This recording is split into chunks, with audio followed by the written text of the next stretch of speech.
J'ai commencé à faire du planétaire à peu près en 2005 avec une caméra rudimentaire, la première Neximage couleur. Et j'avais du fun à faire des planètes avec ça. Fait que j'ai upgradé un peu plus tard, 3-4 années plus tard, pour acheter une DBK, DFK de Imaging Source, la petite boîte bleue que beaucoup de monde connaissent. Et je faisais des images encore mieux. Puis, mais malgré tout, j'avais certains problèmes avec, disons, des couches de couleurs qui étaient récalcitrantes à vouloir se faire traiter comme du monde.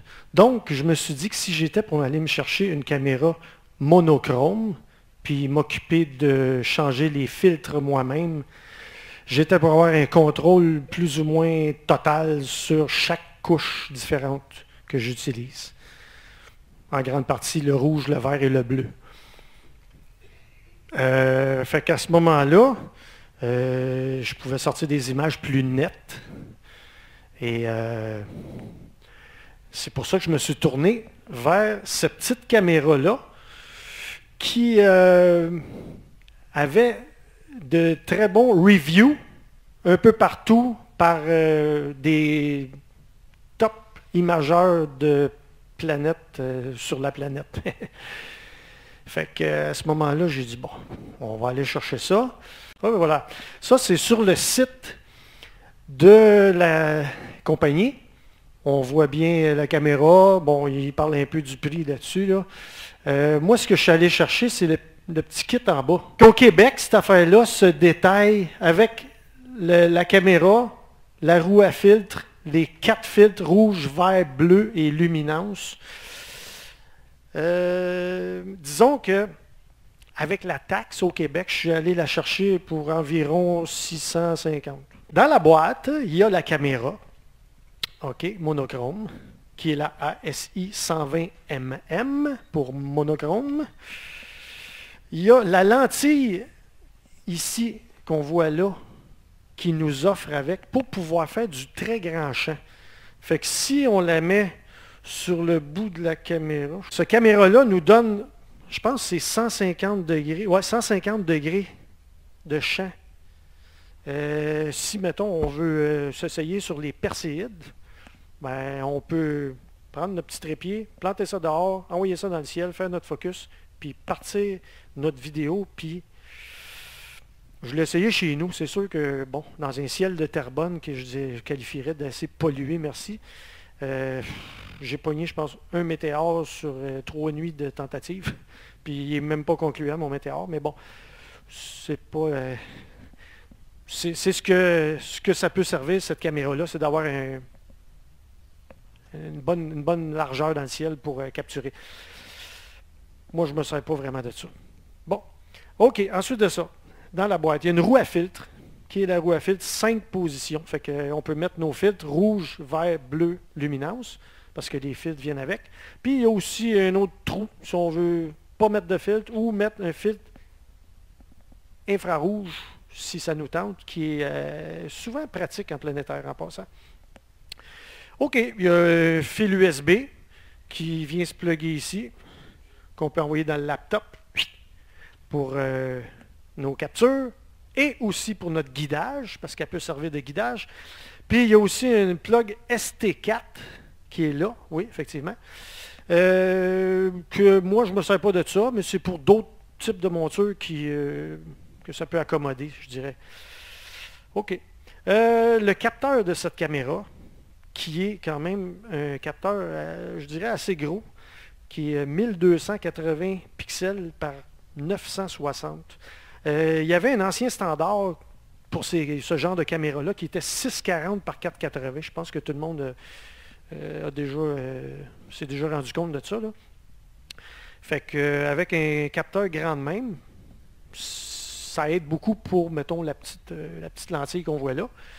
Ou pour, si on veut, en tout cas, dépendant de ce qu'on veut shooter, là, si on veut shooter Jupiter et puis toutes ces lunes galiléennes alentour, là, ça peut prendre assez large des fois, dépendant aussi l'appareil optique qu'on utilise, si c'est un grand champ ou si c'est un champ étroit.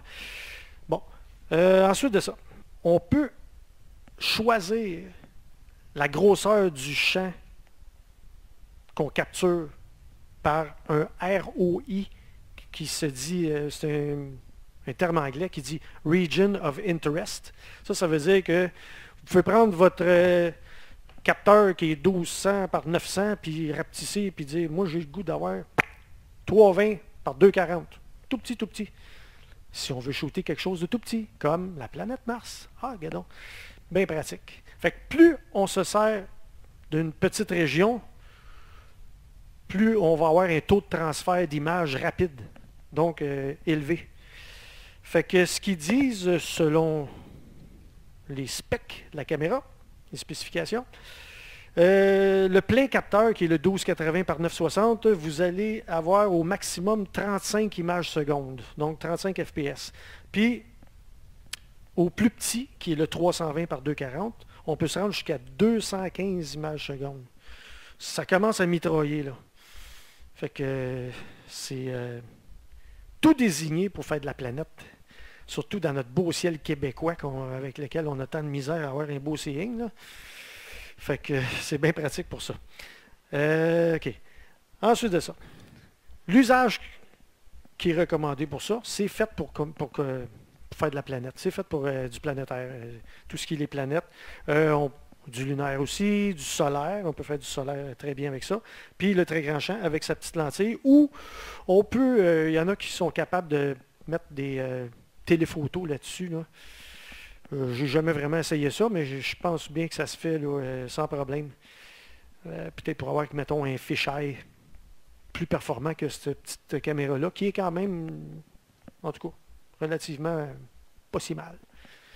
Donc, puis aussi, on peut se servir de la caméra comme guideur. Si on veut guider en faisant du ciel profond, puis on a un tube supplémentaire par-dessus ou à côté de notre tube imageur, ben on peut se servir de cette caméra-là pour guider sur une étoile guide environnante, comme on fait d'habitude, parce que quand même, ce qui arrive, c'est que le capteur de cette caméra-là est beaucoup plus sensible que la grande majorité de ses compétitrices. C'est une grande raison pour laquelle j'ai choisi cette petite bombe.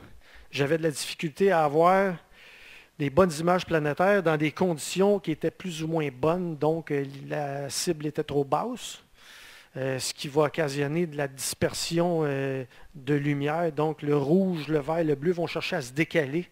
Vous avez sûrement expérimenté ça, mettons, en regardant Vénus sur le bord de l'horizon. Ça fait un beau petit arc-en-ciel. Là. Fait que c'est pas ce qui est l'idéal en imagerie. Alors, aussi, il y a des cibles qui étaient moins lumineuses. J'ai essayé dernièrement Uranus avec cette caméra.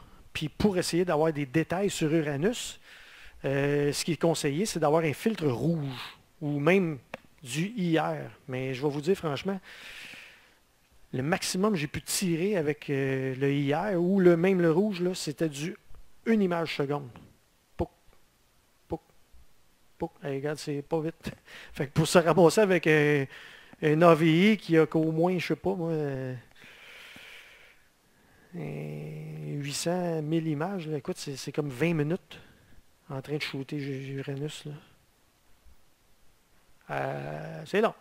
Fait que à chaque seconde, si la monture est plus ou moins bien ajustée, ajustée sur le pôle céleste, ben il peut y avoir des mouvements. Fait que tu risques d'avoir beaucoup de frames ou d'images qui sont plus bonnes, donc à scraper. Donc on ne pourra pas s'utiliser pour faire l'image finale. Fait que c'est ça. Mais malgré tout, j'ai réussi quand même à... On voyait bien le disque rond de Uranus à ce moment-là. Je vous épargnerai la photo. C'est assez simple. C'est une petite boule, puis c'est juste pour dire qu'il y a un petit semblant de détail sur un côté, mais c'est pas grave. Je l'ai essayé, puis c'est parce je pense que c'est parce que le seeing n'était pas coopératif à ce moment-là. OK. Son taux de transfert, qui est très élevé, fait en sorte qu'elle déclasse beaucoup d'autres caméras. C'est aussi une autre raison pour laquelle je suis allé la chercher. Elle est monochrome, c'est plus sensible, donc il n'y a pas de filtre couleur en avant du capteur. C'est le filtre qu'on se sert nous-mêmes pour capturer qui va faire en sorte que tous les pixels vont prendre toute la couleur qu'on veut lui donner. Pas comme une caméra couleur où tu as 4 pixels, donc 2 verts, un rouge, un bleu. Fait que si on défait notre image en 3 couches, la couche de bleu va avoir un capteur sur 4 qui va être capturé, la couche de vert 2, puis la couche de rouge un capteur sur 4, un pixel sur 4, excusez-moi, qui va avoir capturé du rouge. Donc ça limite. Fait que c'est pour ça que la monochrome avec des filtres va être beaucoup plus performante. Ensuite de ça, mon utilisation à moi. Ce que je fais avec ça, c'est pour les planètes. Disons que j'ai comme, pas je maîtrise ça, mais disons que j'ai un certain savoir-faire là-dessus, puis c'est un peu pour ça que je suis ici pour vous en parler. Puis, je fais un petit peu de lunaire, un petit peu de solaire, mais sans plus. C'est pas ça qui est mon grand intérêt là-dedans. Puis, pour ce qui est du grand champ, ben, à Terrebonne, je trouve que c'est pas la place. Personnellement, c'est pas la place pour faire du grand champ avec cette petite caméra-là. Je vais ramasser trop de pollution lumineuse. Ici, ça, c'est le derrière de mon C11. Ici, j'ai ma Barlow.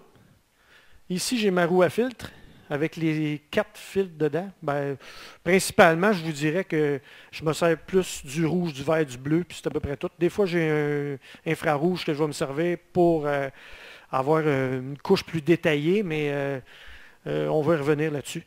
Puis ici, j'ai la caméra, le petit fil USB qui s'en va jusqu'au laptop. Fait que ça, c'est la configuration que je me sers pour faire mes planètes.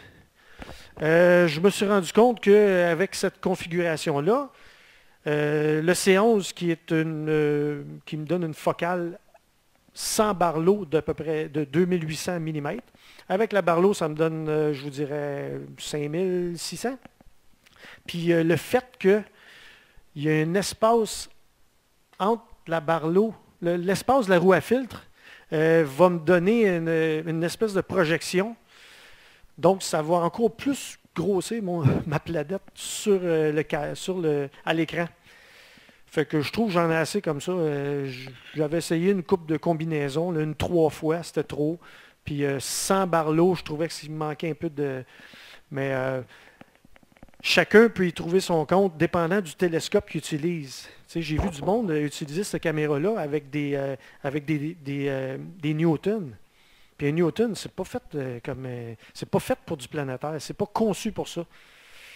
Mais ils peuvent mettre des fois des Barlow 5 fois là-dessus. Si le seeing est bon et il le permet, ça va passer. Puis j'ai vu des images qui étaient quand même assez belles. Mais bon, moi, j'utilise probablement un des meilleurs télescopes pour ce genre de capture-là. Maintenant, qu'est-ce que j'avais ici?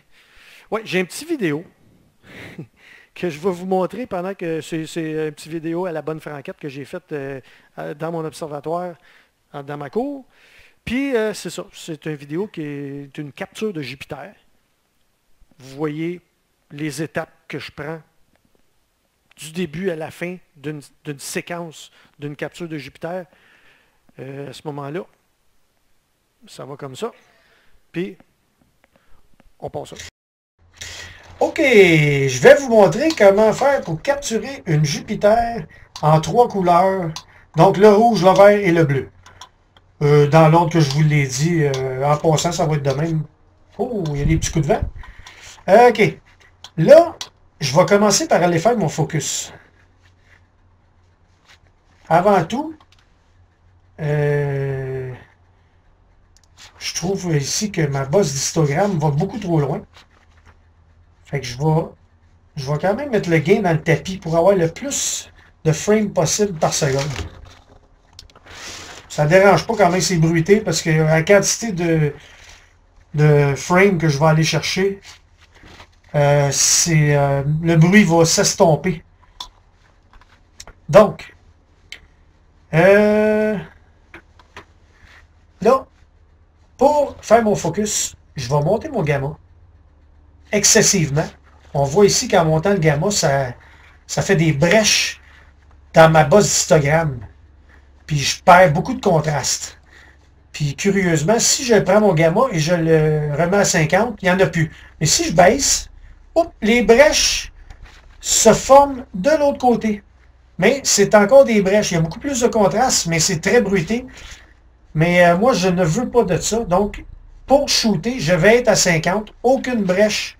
Donc, une belle courbe d'histogramme bien remplie. OK. Donc, pour faire mon focus, comme je vous disais, moi, ce que je fais, c'est que je monte le gamma volontairement. Et avec Jupiter, ça va bien parce qu'il y a des lunes pas loin. Je vais tasser Jupiter pour aller chercher une lune. Ah, en voilà une. Là, la lune est là. On va centrer un petit peu.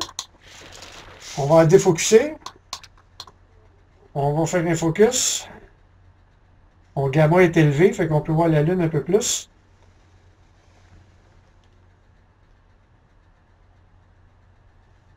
Avec un signe pas trop bon comme ça, je considère que ça, c'est un bon focus. Il y a des moments où ça fige, que la lune est ronde et est tout petite, là, mais bon, je peux pas avoir mieux pour l'instant. On va ramener ça sur Jupiter. Le focus est fait. Je vais ramener mon gamma à 50. Et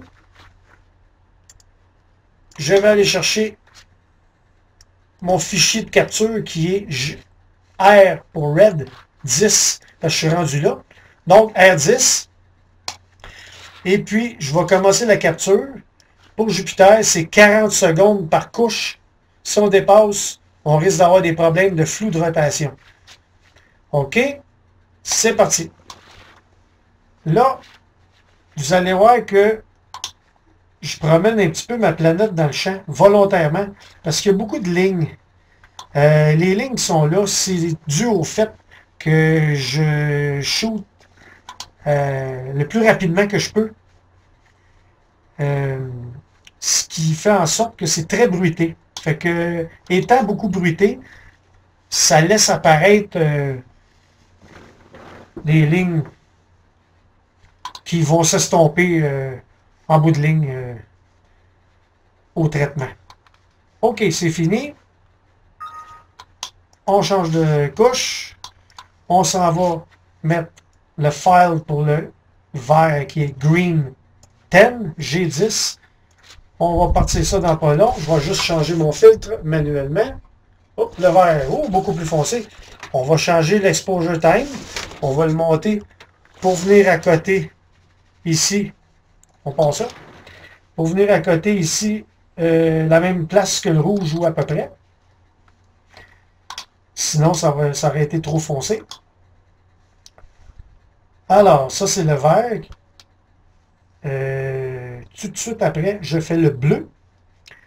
Le bleu qui va être sensiblement semblable au vert. Donc, j'aurais pu à changer mon exposure time, donc mon temps d'exposition pour la capture de chaque frame. Et on voit que ici, je vais terminer. 4, 3, 2, 1. Et voilà, on va changer de fichier. Fichier pour le bleu qui est B10, donc Blue 10. On va partir ça. On va changer le filtre. On voit que c'est pas mal semblable. La courbe est correcte. Ouf, c'est parti. La courbe de mon histogramme qui finit au même endroit ou à peu près que le vert et que le rouge. Donc, important de toujours garder un œil là-dessus pour bien ajuster avant de partir votre séquence. Alors, c'est la dernière couche, c'est le bleu qui se prend. Et en bout de ligne, j'aurai 3 AVI, un de rouge, ou plutôt un fait avec le filtre rouge qui est noir et blanc, un autre fait avec le filtre vert qui va être encore noir et blanc, et un autre fait avec le filtre bleu, qui est celui-ci, en noir et blanc. Et voilà pour la capture de ces trois couches de couleurs pour la planète Jupiter, faites en trichromie. Merci. On va fermer ça. OK. Ici, là, comme vous pouvez voir, là, je me suis fait un lot de fichiers préalablement. Parce qu'avec ce logiciel-là qui s'appelle SharpCap, qui vient avec la caméra, avec le petit CD d'installation que j'ai oublié de vous mentionner tantôt, puis installe les drivers, puis qui a aussi SharpCap pour la capture, puis Fire Capture, ainsi que AutoStacker pour le stacking. Ils ont ça là-dedans, mais de toute façon, ça se trouve tout sur le net gratuitement. Là. Ils l'ont mis là-dedans pour que ce soit plus facile pour le monde. Là. Mais tout ça pour vous dire que j'ai toujours... Moi, je l'ai encore barré. OK. J'ai trouvé comment. C'est ça, c'est que je me fais des fichiers comme B1 à B10, R1 à R10, V1 à V10 ou G1 à G10 pour le vert. Donc le bleu, le vert, le rouge. Si je veux faire 10 séquences de rouge, vert, bleu. Fait, je m'y prépare d'avance. Comme ça, c'est beaucoup plus facile de se retrouver après quand j'ai fini avec mes AVI. Parce que si je fais... si je passe toute la gang, ça me donne quand même 30 AVI. C'est sûr que Jupiter, c'est pas des longs AVI. J'essaie de passer un temps très court là-dessus parce que la planète tourne tellement vite. C'est en bas de 10 heures, si je me souviens bien. Fait que c'est comme 40 secondes par couleur. Je veux pas en mettre plus que ça. Fait que en ayant si peu de temps, c'est pour ça que je vais mettre le gain dans le tapis. Pour cette planète-là, entre autres. Fait que j'ai comme un nombre, j'ai comme un temps tellement limité que j'essaie d'avoir le plus de frames possible. Oups. Fait que c'est ça. Fait que je fais mes fichiers d'avance. Fait que là, tout ce que j'ai à faire, quand je viens pour partir ma séquence, je vais cliquer sur mon fichier pour lui assigner que c'est l'endroit où l'AVI va aller se déposer un coup qui va avoir été pris. Puis après ça, je change, puis ainsi de suite pour les deux autres aussi. Les lignes qui apparaissent là, peut-être que vous ne les voyez pas vraiment, là, mais c'est parce que en ayant le gain dans le fond ici, là, c'est comme si vous montiez votre caméra à ISO 6400 ou 64000. Il y en a qui ont des ISO de fou là-dessus. Là. Ce qui arrive, hein, vous le savez, hein, ça fait une image complètement bruitée. Mais vu que Jupiter est tellement capricieuse avec son temps, volontairement, c'est ça, c'est que je vais le mettre dans le fond pour pouvoir avoir le plus d'images possible à stacker. Fait que, en tout cas, c'est un compromis, mais qu'est-ce que tu veux? Il y a d'autres planètes qui sont moins capricieuses que ça. Les principaux paramètres d'ajustement, OK, qui affectent la capture sont, comme vous avez pu voir, l'obturation, OK, le moment où l'image se prend entre chaque image. Touc, touc, touc, ça c'est comme 9.9 millisecondes. OK. Plus c'est court, plus on obtient d'images, mais moins c'est lumineux, puis plus ça va être bruité. OK? Pour ce qui est du gain, ça, ça agit comme un facteur ISO, comme je vous disais tantôt, ou comme un amplificateur, si on veut, ça rend les pixels plus sensibles. Fait que, encore une fois, si on monte le gain, ça va venir plus lumineux, mais ça va être bruité. En tout cas, ça aide à nous donner plus d'images avec le même nombre de temps. C'est bon pour les cibles qui sont trop faibles en luminosité.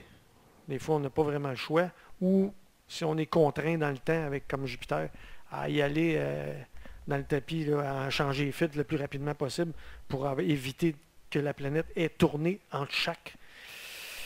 OK. Le gamma. Comme vous avez pu voir tantôt, le gamma, il va jouer dans l'histogramme ici. Et si on baisse le gamma, comme vous avez pu voir, là, la planète, là, elle devient plus contrastée.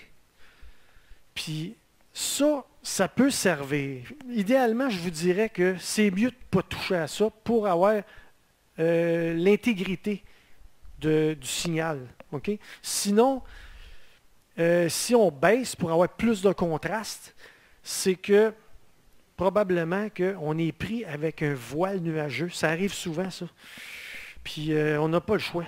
Des fois, là, on va shooter à travers un voile nuageux. Là, on va dire, waouh, le seeing il est bon, mais Christy, la planète, est moins lumineuse, puis elle manque de contraste, elle est dans la brume. Tu sais.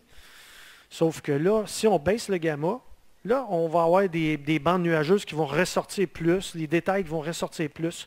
Fait qu'à ce moment-là, on peut travailler avec un gamma qui est modifié.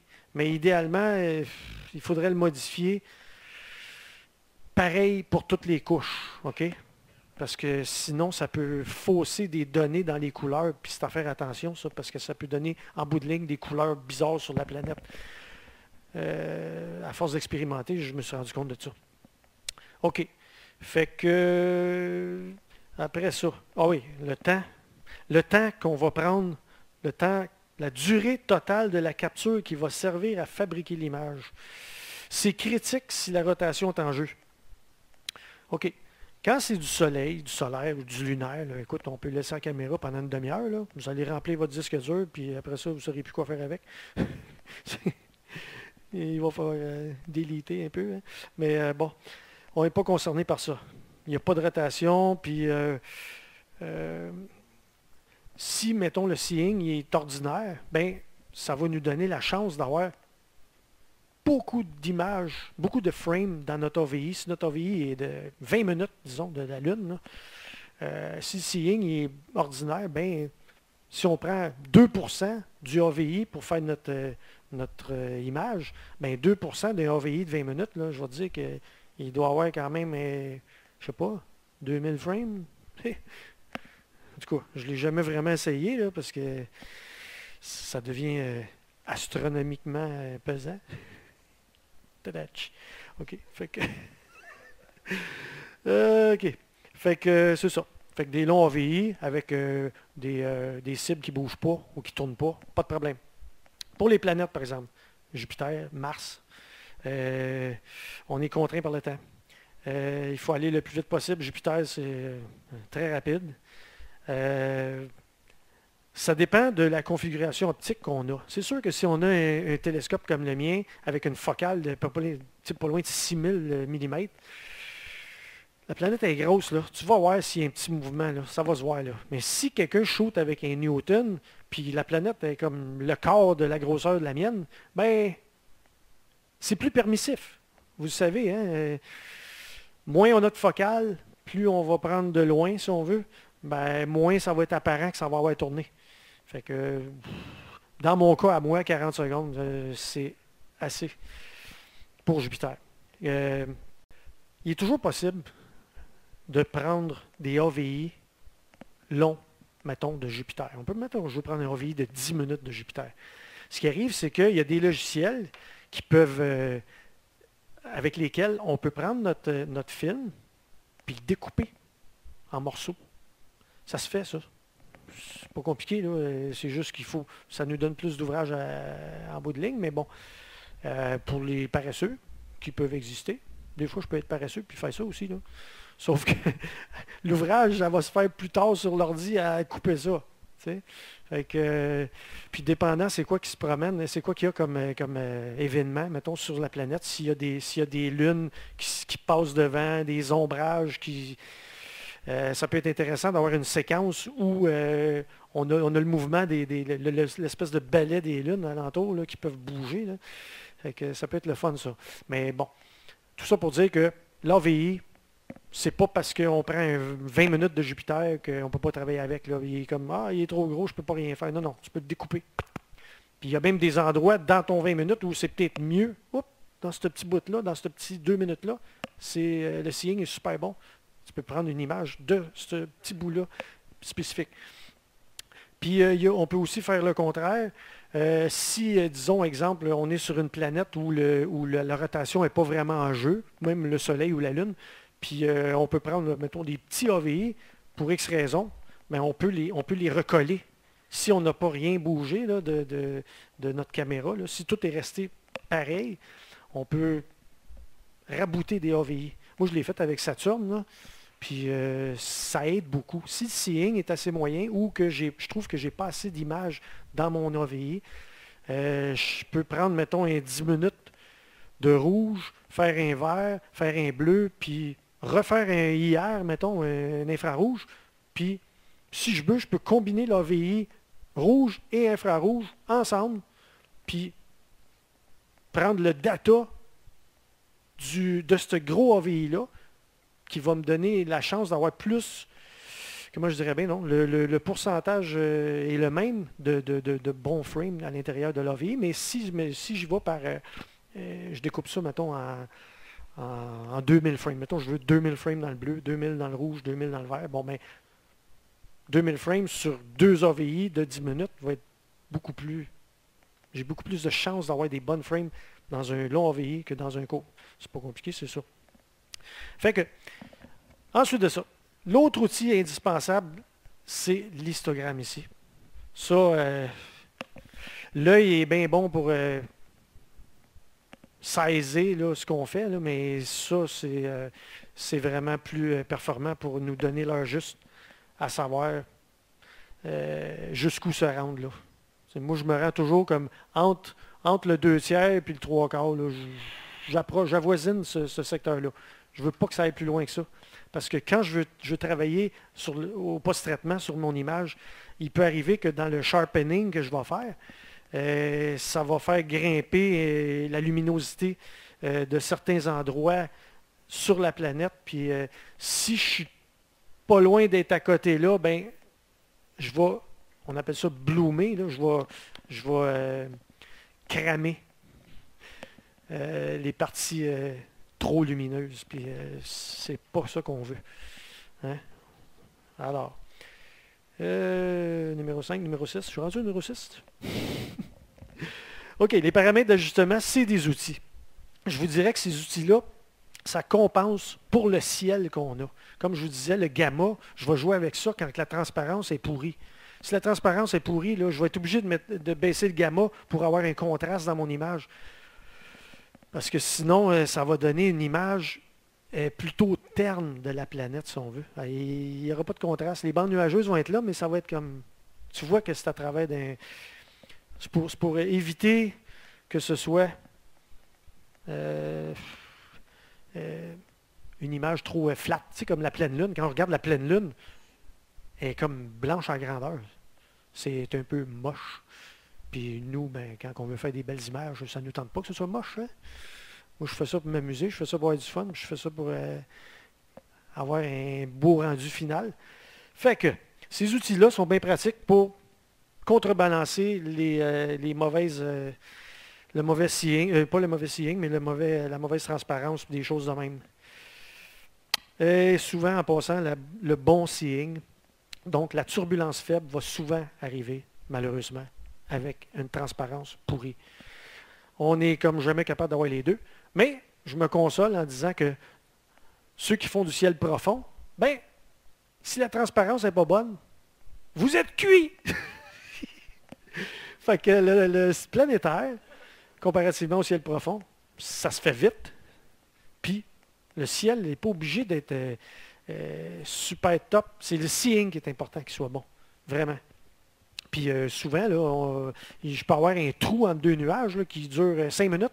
Bien, c'est peut-être un des meilleurs 5 minutes que je vais avoir fait. Fait que c'est un petit peu ça. Là. Ils appellent ça un petit peu du lucky imaging. Là. Ça rentre là-dedans. Là. C'est une petite séquence. Ça, c'est une couche de rouge, OK, de la planète Jupiter. Je vous dis bien qu'il y a 10 secondes. Là. C'est que, OK, juste qu'on le voit comme ça.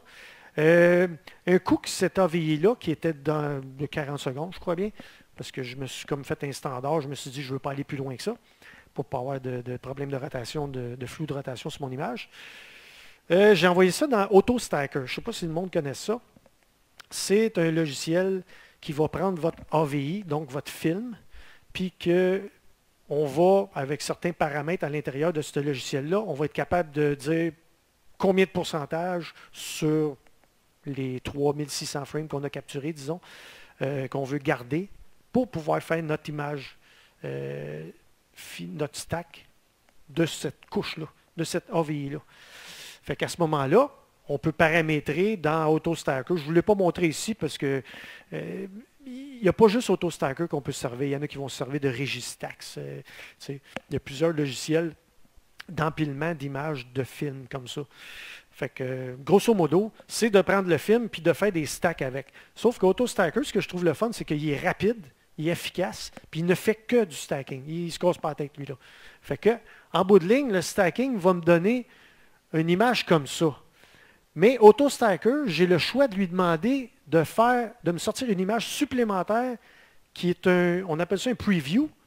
Puis j'y demande de me donner un 50% mélange comme ça, puis mélange auto-stretch. Je ne sais pas si vous comprenez ce que je veux dire, là. C'est juste pour nous donner un aperçu de ce que ça peut être un coup qu'on l'a traité. Tu sais, c'est comme un aperçu. Fait que moi, quand je prends bien des AVI, là, ce que je vais faire, c'est que je vais les passer dans AutoStacker, puis je vais vérifier le preview ici. Puis disons sur, je fais 5 AVI un matin avant d'aller travailler. Puis là, je veux sortir une image avec ça. Je vais passer les 5 dans AutoStacker, un après l'autre. Puis, je vais aller vérifier ce preview-là sur chaque. Puis, bien souvent, dépendant, on sait bien que le seeing, hein, ça change beaucoup. Ça peut être occasionné par des cheminées, des maisons alentours, des compagnies. Même, je vous dirais que j'ai remarqué ça, c'est que s'il y a des bandes nuageuses, des fois, entre les bandes nuageuses, juste avant d'arriver à la bande, juste avant que le nuage arrive, il y a comme une espèce de turbulence qui se forme avant que le nuage passe. Ça peut être problématique. Fait que c'est là que, avec ça, je peux choisir le meilleur pour pouvoir faire mon image. Les autres, poubelle. Il ne faut pas se casser la tête, sinon on se ramasse avec des disques durs pleins, là, comme plusieurs d'entre vous. Là, ils ne savent plus quoi faire avec, hein, Thomas? OK. Là, en passant, je vous dirais que quand je fais du 3 couleurs comme ça, donc le rouge, le vert, le bleu, je vais me fier sur le rouge. Parce que le rouge, c'est la couleur qui va nous donner le plus de détails. Tout le temps, tout le temps, tout le temps. Ça, puis l'infrarouge, le IR. Même chose. C'est une couleur, ben, vous le savez, quand le soleil se couche, là, il est rouge. C'est la couleur qui passe le mieux dans l'atmosphère. Demandez-moi pas pourquoi. Je suis juste né ici sur la planète. Fait que... OK. Fait que là, ça, c'était le rouge. Vous allez voir la différence avec le vert. Pouf, le vert. L'information n'est pas pareille, hein? Vous allez voir, le rouge, là, la tache rouge, on ne la voit pas rouge. C'est parce que, vu que la tache est rouge, le rouge, il passe beaucoup. Il est lumineux. Tandis que sa couche verte est foncée. Puis les détails sont beaucoup moins précis. Puis le bleu, encore moins précis. Mais encore là, je vous dirais que c'est une belle séquence, ça, là. Quand je vois un bleu comme ça, là, avec des détails de même dans le bleu, là, puis des petits points ici, là, les espèces de petites tempêtes qui sont en bas, là, ça commence à être sérieux comme seeing, là. Fait qu'en bout de ligne, ça donne ça. C'est sûr que c'est bruité. C'est sûr que ça fait un petit bout de ça, là, puis c'est sûr que ça dépend toujours du seeing qu'on a. Puis je l'ai grossi un peu là, pour que le monde la voie de loin, là, de Pluton là-bas. Là. Fait que... OK. Là, ici, j'ai Mars. Un curseur sur Mars, s'il vous plaît. Un petit 10 secondes, s'il vous plaît. Ça, c'est le rouge, encore une fois. Là, comme vous pouvez voir, le framing, c'est du 320-240. Ça, là, ça mitraille. Quand le framing est tout petit comme ça, ici, ce que j'ai comme information, j'aurais dû vous le dire tantôt sur Jupiter, qui était en 640-480, le cadrage, j'ai quand même, avec le même taux de transfert qui était tantôt de Jupiter de 87,5 images secondes sur toutes les couches, là, c'est une moyenne à peu près, là. Ça peut pas être exactement toujours la même chose parce que le laptop, quand il ramasse l'information que la caméra lui envoie, des fois, il peut avoir en tout cas, dépendant du laptop en question, là, il n'y a jamais personne qui a le même appareil pour fonctionner avec, mais bon, en ayant, parce que sur Jupiter, j'avais le même temps d'exposition. Donc, j'avais le même temps d'exposition, ça me donnait le même taux de transfert. Fait que sur les 3 couches, j'avais la même chose. Sur Mars, lui, ça me donnait 118 images secondes. OK. Autant pour le rouge, le vert, le bleu, parce que je n'ai pas changé, encore une fois, le temps d'exposition. Je l'ai laissé pareil. Tout ce que j'ai joué avec pour ajuster, c'était le gain. OK. Comme le gain du rouge ici, là, il est à 65. OK. Les gammas, je les ai laissés à 50 sur les 3 canaux, vous allez voir. Fait que là, ouais. OK, fait que là, c'est ça. Là, le gain est à 65. Ça me donne une luminosité où ma base d'histogramme arrivait aux 2 tiers, 3 quarts. Là, avec le vert, qui est la même luminosité. Ce que vous voyez de pâle ici, là, les calottes polaires, là, ça revient à, sur ma base d'histogramme, le plus clair, il arrive au même plus clair que le rouge de tantôt. C'est juste que l'information est différente, puis il a fallu que je monte le gain pour arriver à cette même luminosité-là.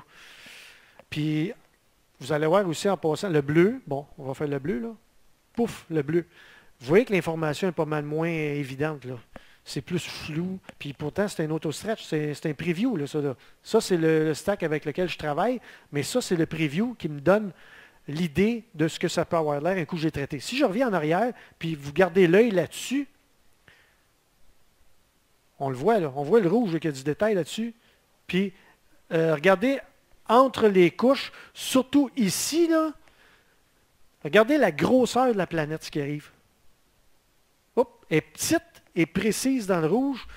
Plus je vais dans les couleurs froides, le vert, hop, elle vient plus grosse. La couleur plus froide va chercher à baver. Elle va chercher à être... à moins s'installer à l'endroit où elle est supposée dans le processus du stacking, puis de toute façon, dans la capture aussi. C'est des couleurs qui sont bien dures à dealer avec ça. C'est pour ça qu'en bout de ligne, on peut voir du bleu qui cherche à baver à l'extérieur. Même un petit peu par là, mais je vais vous avouer franchement, au post-traitement, donc au traitement vers la fin, là, il y a souvent là, de la bavure là, de couleur bleue, surtout, puis verdâtre un petit peu, qui se ramasse alentour de la planète, puis je vais le nettoyer dans le Photoshop. Il faut que je le nettoie, parce que sinon, ça fait... c'est pas très joli. Fait que je suis obligé comme de chercher à nettoyer ça. Mais ça fait partie du processus. Ensuite de ça, la Saturne.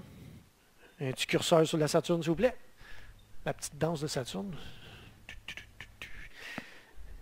Quand on voit la division de Cassini qui est présente en avant de la planète, c'est signe que le seeing est quand même pas mal. Je pense pas que... j'ai pas vu ça souvent. Ça m'est arrivé quelques fois, mais j'ai pas vu ça souvent. Ouais, ça c'est le rouge, encore une fois. Je vous montre les petits AVI rouges, parce que je trouve que c'est les plus beaux. On voit un peu comme ça. OK. Là, ce qui est arrivé, c'est que Saturne, déjà là, dans les années où on est présentement, là, elle devient basse à l'horizon. Elle va être de plus en plus basse cette année, l'année prochaine, l'autre année. Il y en a pour une dizaine d'années, là, comme il faut, là, avant qu'elle commence à remonter sur l'écliptique. Là, mais bon, c'est notre petit problème avec elle de cet incite. Fait que, là, ce que j'ai fait, étant basse, étant peu lumineuse et cherchant à se... Comme je vous disais tantôt, la dispersion atmosphérique, quand c'est bas, les couleurs cherchent à se décaler. Puis c'est problématique, surtout pour le bleu, là, qui va chercher à baver à l'extérieur encore plus que jamais. Ce qui arrive, c'est que pendant la capture, j'ai remarqué que ça, c'est le rouge, là. On va aller pour le vert. Toinks.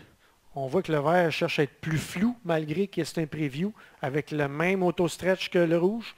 Puis le bleu, regardez le bleu, il n'y a pas grande différence entre ces deux-là. Il y en a un peu, mais il n'y en a pas grand. Si je reviens au rouge, là, il y a un monde de différence entre les deux. Là.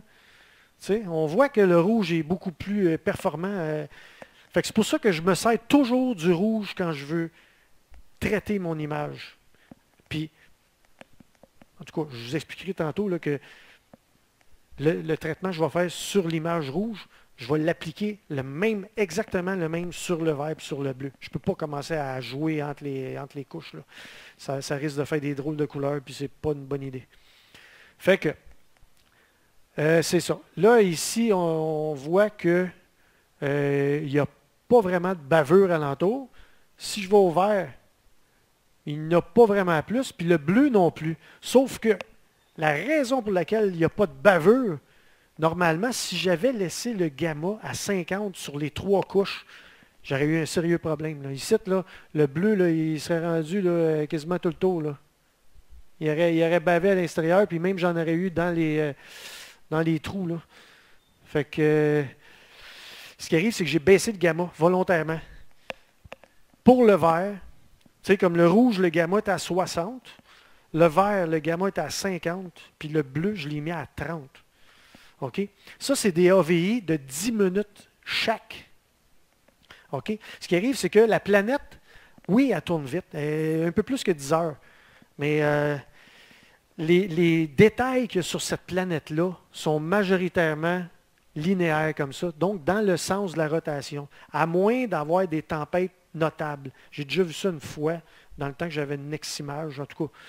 C'était pas la caméra la plus performante, mais j'ai réussi à avoir certains détails de tempêtes sur une certaine bande nuageuse ici. Mais de ce temps-ci, il n'y en a pas, fait que c'est pas trop problématique. Fait que je réussis à faire des 10 minutes dans le rouge, 10 minutes dans le bleu, 10 minutes dans le vert. Puis des fois, je vais refaire un autre 10 minutes en IR ou en rouge. Puis je peux même rabouter 10 minutes rouges ensemble pour aller chercher mon image, pour faire mon stacking, qui me donne quand même un 10 minutes dans le rouge. Avec la Saturn que vous voyez là, écoute, ça me donne un AVI quand même de 23 000 images, là, 23 000 frames. Tu vois, dans le vert, vu que j'avais baissé le gamma, puis j'ai été obligé de monter le temps d'exposition, de monter la durée d'exposition, j'étais rendu à 10 000 au lieu de 23 000 pour le rouge. Je suis rendu à 10 000, puis le bleu, j'étais rendu à 7 400. Écoute, il y a une différence, là, le bleu. Là. Il y a un AVI de 10 minutes avec 7000 images, puis un AVI de 10 minutes avec 23 000 images. C'est parce que le bleu, là, ça me donnait 12 images secondes. OK? Le rouge me donnait 39 images secondes. Une petite différence, hein? Fait que c'est ça. Ça, c'est les contraintes, des fois, qu'il faut dealer avec pour pouvoir avoir quelque chose de potable. Sinon, on est... c'est pour ça ces réglages-là. Ces réglages-là sont là pour contrer ces problèmes-là. Moi, je m'en sers de même, puis je trouve que j'ai des bons résultats. Puis Sky News aussi a trouvé que j'avais eu des bons résultats avec une Saturn. Fait que, j'étais chanceux là-dessus, là, mais ça, c'était une autre histoire. OK, ça c'était 7, ça c'était 8. OK, fait que les contraintes entre les couches, vous les avez bien vues. Le bleu, c'est le maillon faible. OK? Ça va toujours l'être. En planétaire, là, c'est vraiment, je dirais, pratiquement dramatique. Mais on s'y fait. Là, si on a une caméra monochrome, ça peut beaucoup compenser. Si on a une caméra couleur, ça va être bien dur. À une planète basse de même, là, je vais vous souhaiter bonne chance. Parce que je l'avais essayé, puis je n'étais pas content des résultats. Mais pas en tout. OK. C'est ça.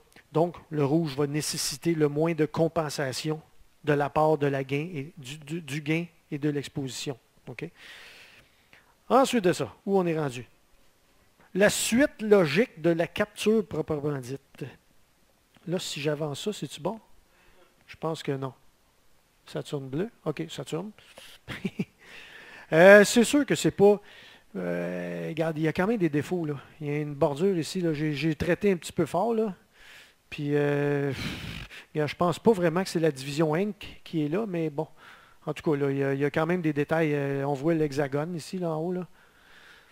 Puis le petit rebord en dessous de la planète. Là. C'est sûr que c'est des détails que le monde va dire.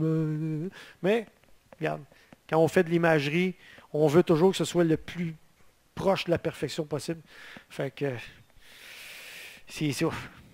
Après ça, qu'est-ce que j'ai là pour le fun? Je suis rendu là. OK, attends un peu. On n'est pas rendu là. OK. Fait que la suite logique de tout cela, c'est le pré-traitement.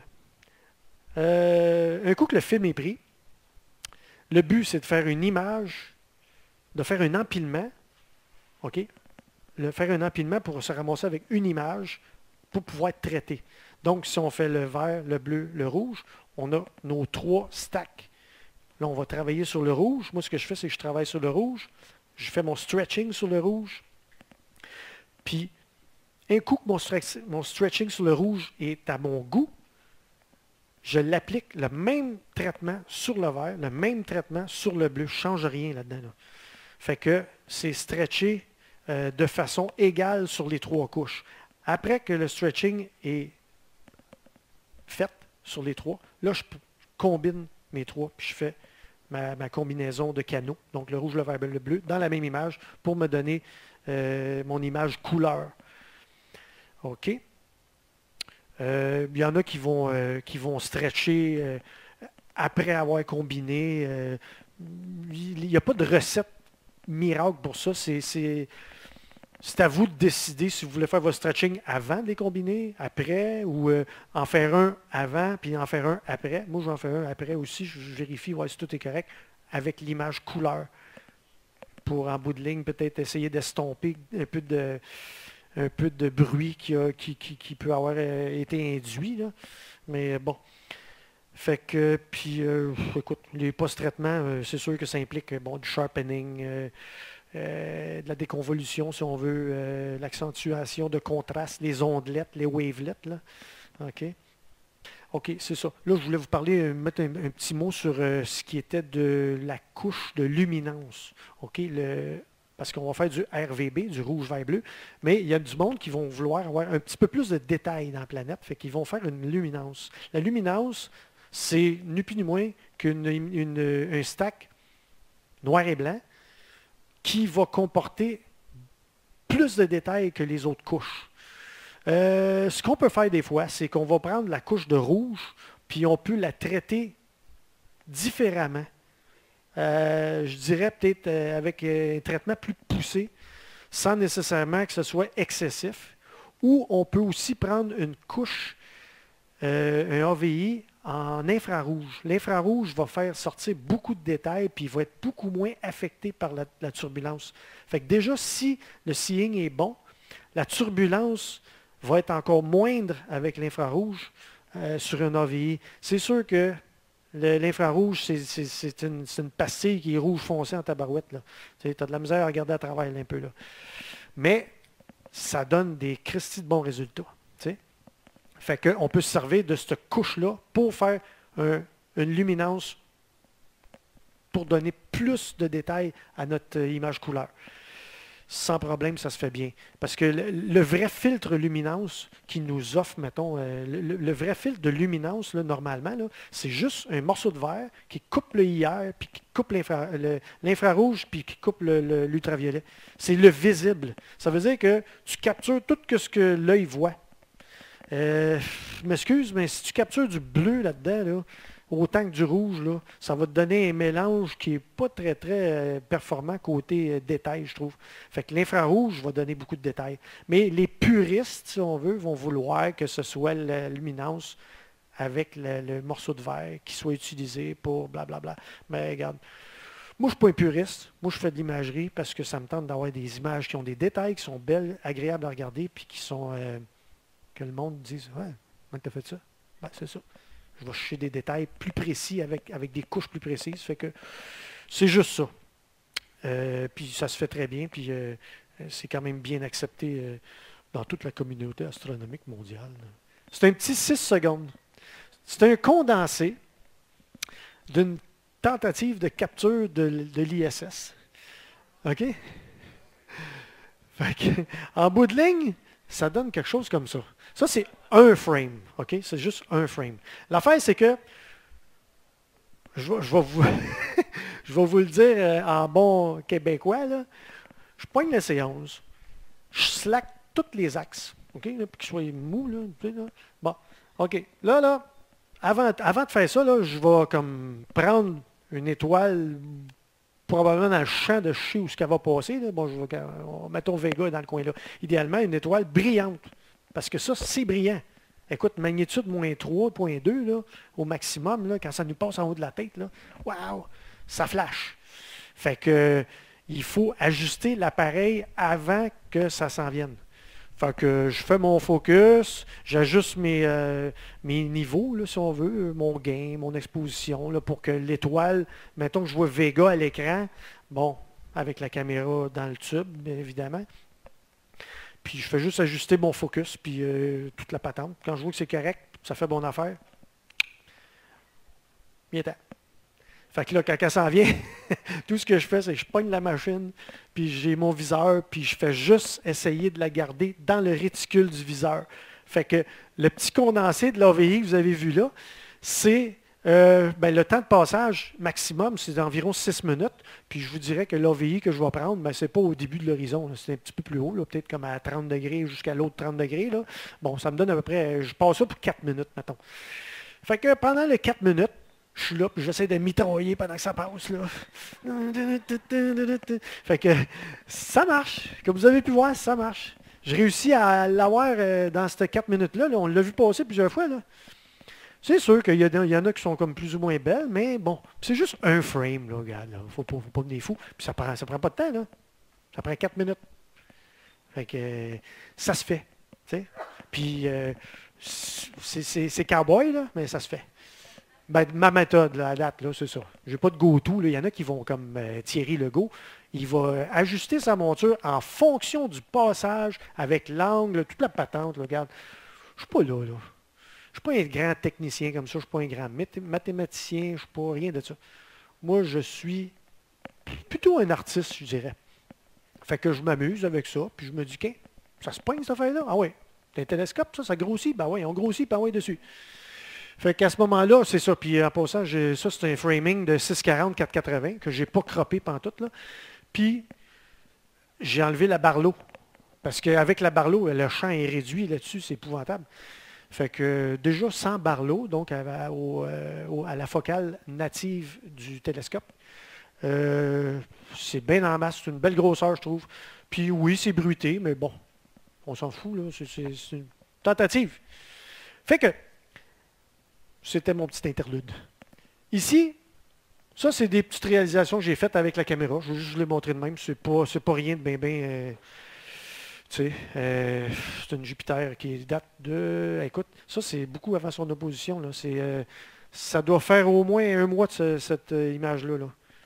On s'entend-tu que Jupiter, son opposition est quand? 7 janvier, je pense? C'est le seeing hein, qui est vraiment important. Ici, je fais un petit peu de Thomas. J'ai fait du lunaire. J'en fais pas beaucoup. Tu sais. Tout le monde la connaît, celle-là? À tous les ans, elle arrive. Hein? Le 27 août, ça? Écoute, imagine-toi. Pas fort, hein? Ouais. Ça, c'est avec un petit télescope de 35 mm. C'est un petit lunt, là. Gros de même, là. Il y a quand même pas mal du détail. Là. La petite madame ici qui regarde le soleil en pleine face. Là. J'ai réussi à pogner du détail sur Ganymède ici, comme vous pouvez voir. C'est sûr que c'est bruité un peu, mais le seeing n'était pas fameux. Mais je savais que cet événement-là arrivait, qu'on était proche de l'opposition, fait que l'ombre est très proche de la planète. On est vraiment vis-à-vis, là. Ouais. Puis, à part de ça, c'est ça. On a celle-là ici. Tu peux juste cliquer, puis enlever le curseur de là. Fait que, cette caméra a des avantages. Le capteur est très sensible, monochrome. C'est une des plus rapides sur le marché. La possibilité de faire du ciel profond. On va vous en parler tantôt, pas moi. Possibilité d'installer un refroidisseur. C'est ça qui marque. Mais d'après moi, c'est des petites ailettes ou quelque chose, là, si jamais on veut abuser de la caméra et qu'elle vient chaude. Là. Il y a un grand choix de cadrage qu'on peut avoir si on veut. Donc, tout petit, plus gros, dépendant de ce qu'on veut faire. Ça nous offre plus de possibilités. Pas de ça, performant. Pour le guidage, c'est sensible. OK. Puis ça se monte facilement sur un petit trépied standard comme ça pour faire du all sky, si vous voulez faire du all sky. Là. C'est très... Les inconvénients. Voilà. Et voilà. Il faut changer les filtres quand ça va vite, comme Jupiter. C'est à peu près le seul inconvénient que j'ai pu voir avec ça. À part de ça, ma conclusion. Le but d'une caméra planétaire est de donner le plus d'images possible dans un temps donné. OK? Cette petite bombe est capable de mitrailler des images à une vitesse folle. Son capteur est aussi très sensible. Pas surprenant que beaucoup d'imageurs planétaires réputés s'en servent. Elle sert aussi en tant que caméra de guidage, très pratique. Elle est plus performante que la majorité de ses compétitrices, sans toutefois qu'elle n'en coûte plus cher. Moi, je considère que c'est pas mal dans les prix. Je recommande fortement ce petit bijou à quiconque s'adonnant à la photographie planétaire et désireux d'obtenir des images de grande qualité sans que ça crève pour autant son budget. Sur ce, je pense que j'ai pas mal terminé ce que je voulais dire.